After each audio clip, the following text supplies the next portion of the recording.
And welcome to Blues Game Day Live. John Kelly standing in today for Darren Pang with Joey Vitale here at Amalie Arena in Tampa Bay as the Blues wrap up their three-game road trip. And Joey Vitale, obviously this is going to be a big test. Tampa Bay right now is the best team in hockey. They really are, and it's been a great road trip so far. The Fathers have had a lot to cheer about.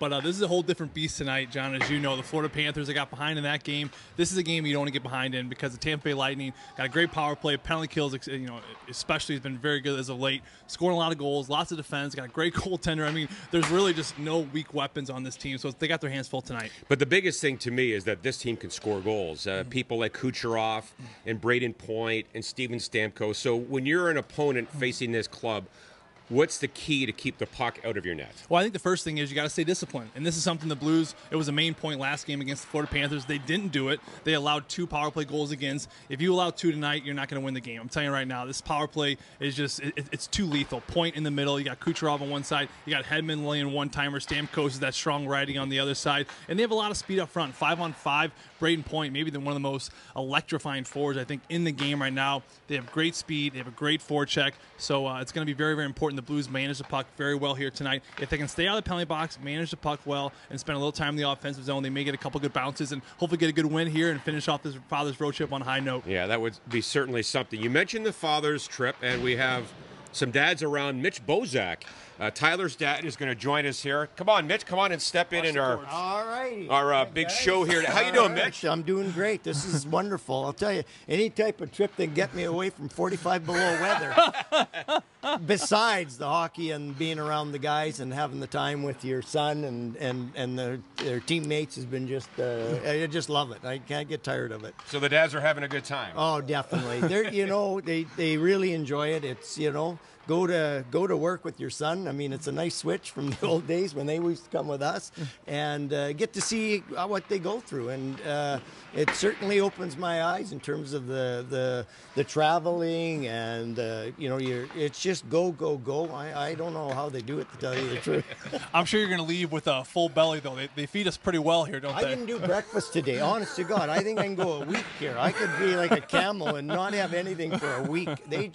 But these guys are playing hard, they're working hard, and they got to get the calories in.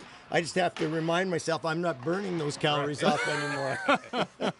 What's the best part of the trip for you? I know you did some with Toronto and when Tyler played with the Maple Leafs. Well, what's the most enjoyable thing for you? You know what? Obviously, it's getting time around my son because he's busy with the season and stuff like that. So just spending time there. But it's really neat to have time with all the other dads and to hear their stories and find out, every time you sit down maybe with somebody different at a lunch or a dinner or whatever, you're finding out what they went through and just some of the little funny stories that went on. And you find out that there's a lot that are very similar of, going on the road for a peewee tournament, having 6 kids sleep in their room and the dads too. And because there's no hotel rooms. It's really neat to share the stories and spend time with people that are in the same boat. Mitch, speaking of stories, I know you were one of Tyler's and his brother's first coaches growing up, but I also understand as when Tyler was a child, you had your hands full in the fall. You were busy in the backyard, weren't you? Oh, yeah, well, we always had the outdoor rink. And as I was saying, wasn't very pretty because there was a big tree that I wasn't allowed to cut down. So I had to build the rink around this tree. So it became one of our biggest defensemen. And back, as I was saying, I had to cover, in the summer of the one year, I had to take one of the limbs off because it just about took my head off about 2 or 3 times. But the boys spent, Tyler and his brother Justin spent hours and hours out there. And they enjoyed doing it, and it was right there.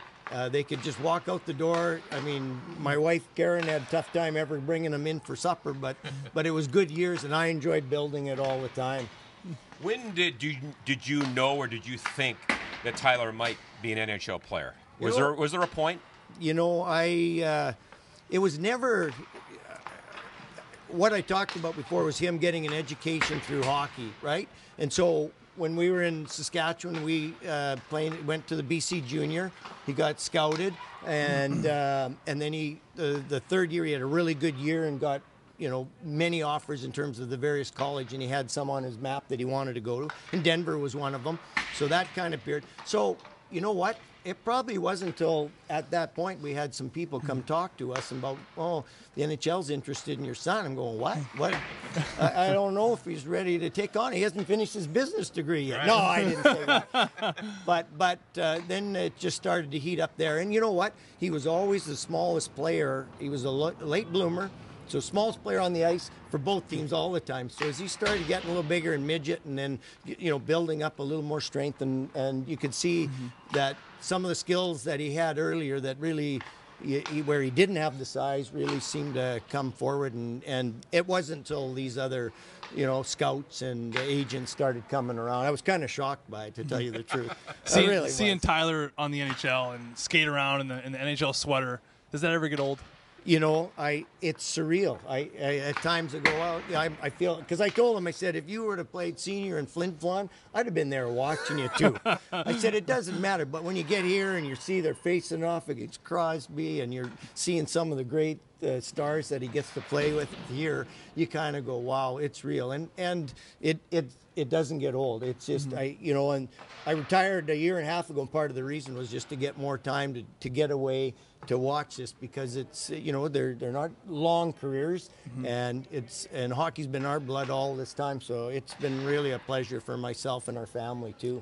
Well, Mitch, it's been nice getting to know you. It's your son's first year at the St. Louis Blues. We love him, and maybe he'll get the winner tonight, and we'll wrap up this road trip on a winning note. I like the way you're thinking here. I do. Thanks very much, guys. Thanks, Mitch. Really appreciate it. All right, that's Mitch Bozak, Joey Vitale, John Kelly, Blues and Lightning tonight, 7:30 Eastern Time, 6:30 St. Louis time. Have a good day, everybody.